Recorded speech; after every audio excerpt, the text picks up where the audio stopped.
Hey manifestors, Meera Allen here with your Manifesting Destiny Moon Update. We are coming to a full moon in Aquarius.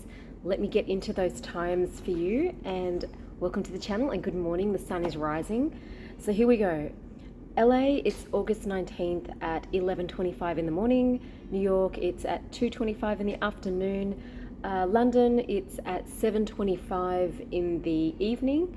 And Australia, it's on the August 20th at 4:25 a.m. for Sydney, Brisbane time. So this particular full moon in Aquarius, it's going to bring up a few things.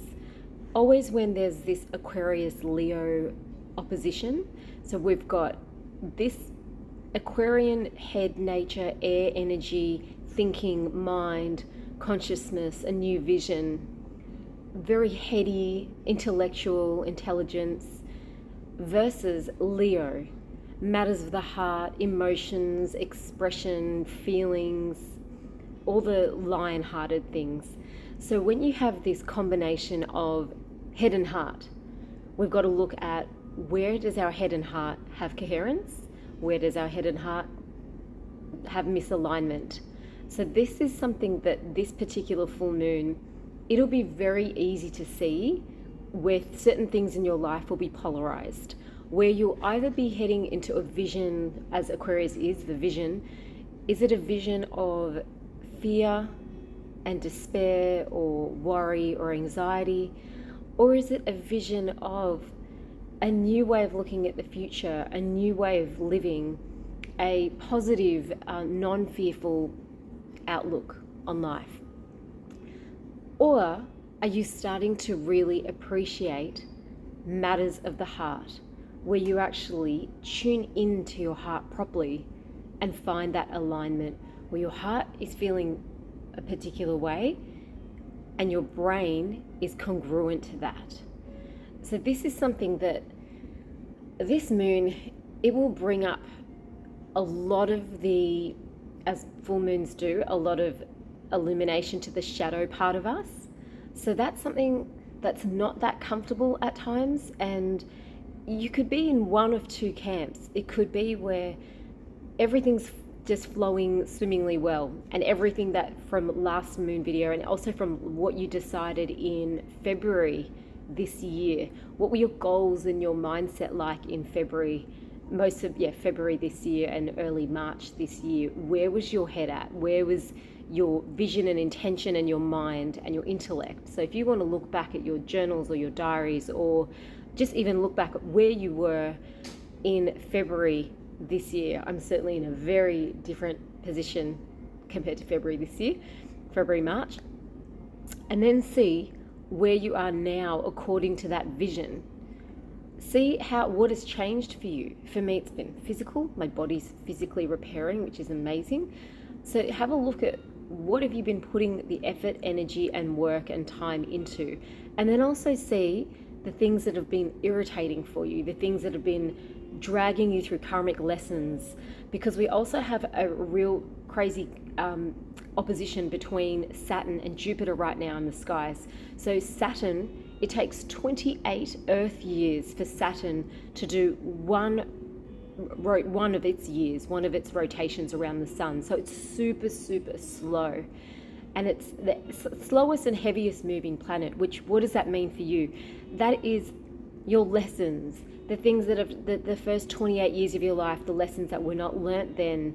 And then what are those lessons from 28 to 56, the next chapters of your life, and then 56 plus the next 28 years of your life. So you've got to look at the chapters of Saturn's lessons. But now that can also bring up heaviness, pain, traumas from past.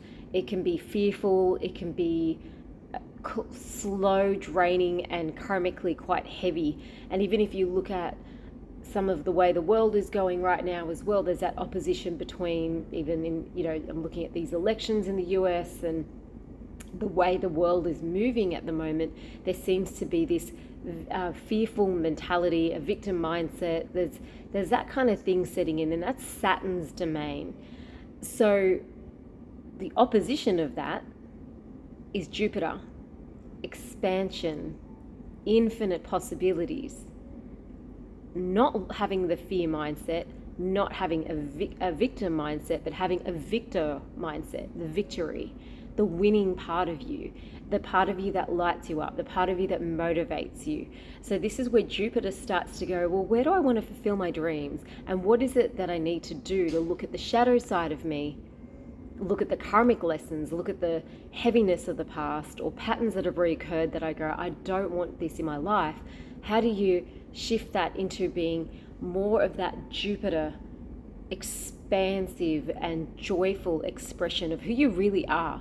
So Jupiter's so much closer to love and expansion and growth and creativity, and Saturn is all about, you know, the fear, the closing, the learning, the lessons, going through the hard times, just gritting and powering on, and the superficial learning, but then having to go even deeper, and the lessons will sometimes be quite heavy and they'll hit you quite hard until you stop and listen and go, oh, okay, this is the trajectory I was going down. I need to pull myself out of that and expand myself into another place. So these oppositions between these heavy planets, like when you think about Jupiter and Saturn, two massive planets in our solar system right now. So those two, and then we've got the opposition of the full moon in Aquarius to the sun in Leo. So moon in Aquarius, sun in Leo, and that's going to bring that an opposition between head and heart. So you've got to go, right, this full moon, such honesty and integrity and sort of an empowerment of your own passions from your heart, combining that with the logic of your mind to create the new vision that is not fearful, that is a future that is not based from fear-based thinking or a victim mindset, but instead it's from an empowered mindset and a super powerful vision of what your life can be in the future, and bringing that closer in from your conscious mind to your subconscious mind, but having that congruency between what you're thinking and what your heart is feeling, and bringing that together. And you know, tools like Dr. Joe Dispenza's work and meditations and things where you can imprint your subconscious mind would be super powerful this full moon. Really letting the mind, like even watching movies that are positive and that give you that happy feeling in your heart. Anything at the moment right now that can unlock your heart to take you to a more expansive and creative place, rather than a fearful, small-minded, narrow thinking space. Because when we're in fear, we can't actually create. We don't actually find the space to create, because when we're in fear, we're thinking about protection, running, fight, flight, freeze. We're in a protective, we shrink ourselves. But once we're in an expansive place, once we're in a non-fearful thinking, and we're not thinking of ourselves in any shape or way with doubt, fear, victim mindset, worry, stress, and we start to go, wait a minute, I can take that responsibility and have the ability to respond at this time. Especially astrologically, we're given, like, it's kind of like, you know, the red pill and the blue pill in the Matrix, where Neo's given, you know, this opportunity, and you get to have that opportunity just by getting really congruent with what your brain is thinking and what your heart is feeling. I have an entire course which is pretty much based around brain and heart coherence, which gives you a powerful voice in life as well, because when your brain and your heart are together, they get that congruency, and your voice gets a congruency because it's right midway. Your voice is a balance of what we think and what we feel. And so that's a little plug for my course. Have a look at the link below. And so this is important. What you speak can become into existence. What you say has a vibration and an energy and a frequency. So right now, what you say, what you read, what you put into your eyes, what you're feeling, what you're letting your subconscious take in before you go to bed at night, super important. Your meditation practice to calm that Aquarian air mind and drop back into your heart space and feel like, okay, I can be that loving Leo space in myself, yet use the logical part of me that's not emotionally based, but that is fact based, and then you can actually make decisions from a very balanced position in life. So this is a really cool opportunity. For some of you, you'll be hard hit, and it will feel like everything will be unearthed and come to the surface, and the challenge right now is that we use Jupiter and we use that congruency between brain and heart, this full moon, and we vision our own lives, whatever facet that you want to actually look at, and start to vision that really strongly with intention, conscious intention to put into your subconscious so that you can actually live the life that you want to have. You want to get the health that you want to have. You get to live where you want to live. You get to live in the vision that you always knew that you could see for yourself, especially if there's a challenge going on and this Saturn opposition is really bringing that to the surface, and you kind of have to go deeper into it and go, well, what is the right thing to keep me in integrity between my brain and my heart? What do I know is the next right step for me, and go forward from that space. So as well as it can be a hard-hitting time, but it can also really be a opportune time.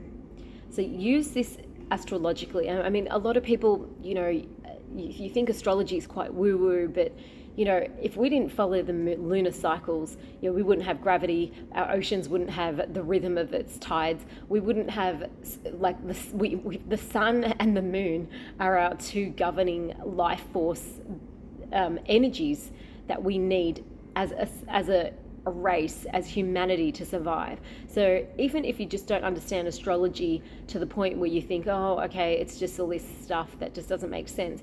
Well, without the sun and the moon, we wouldn't exist on this planet Earth. So sometimes it's time to actually take awareness of what's going on in the rhythms and cycles that we're given in this Earth, so that we can start to illuminate what it is that we need to focus on.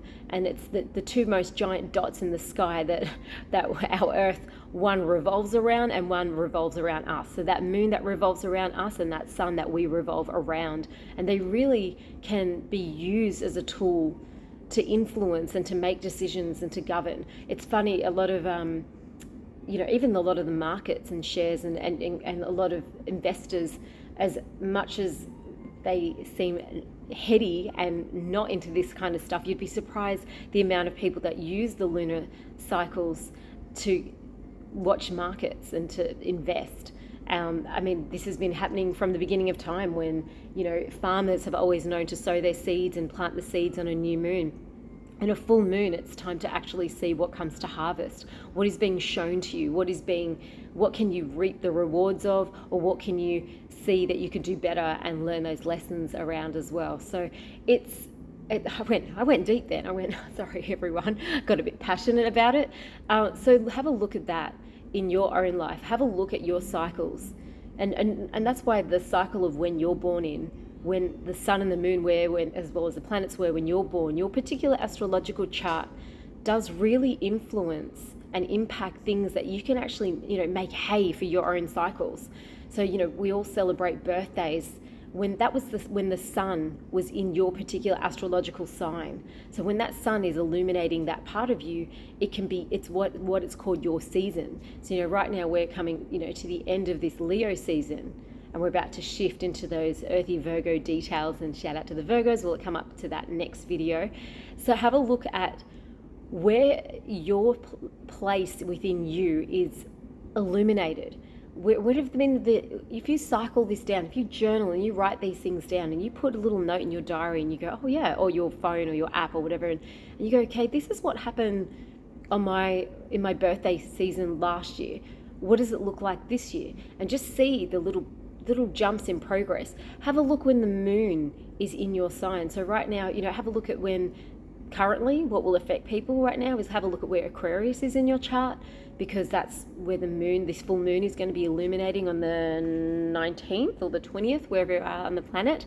So have a look at where Aquarius is in your chart. Have a look at where Leo is in your chart, and you will have a really good understanding, or at least a start of understanding where you are needing to put your energy in, so that you can achieve that congruence in this opposing time of energies between Jupiter, the expansive planet, a joyful, abundant planet, and Saturn, that hard-hitting, learning the karmic lessons planet, slow moving, learning those deeper lessons for life, versus our head and our heart, that Aquarius and that Leo heart.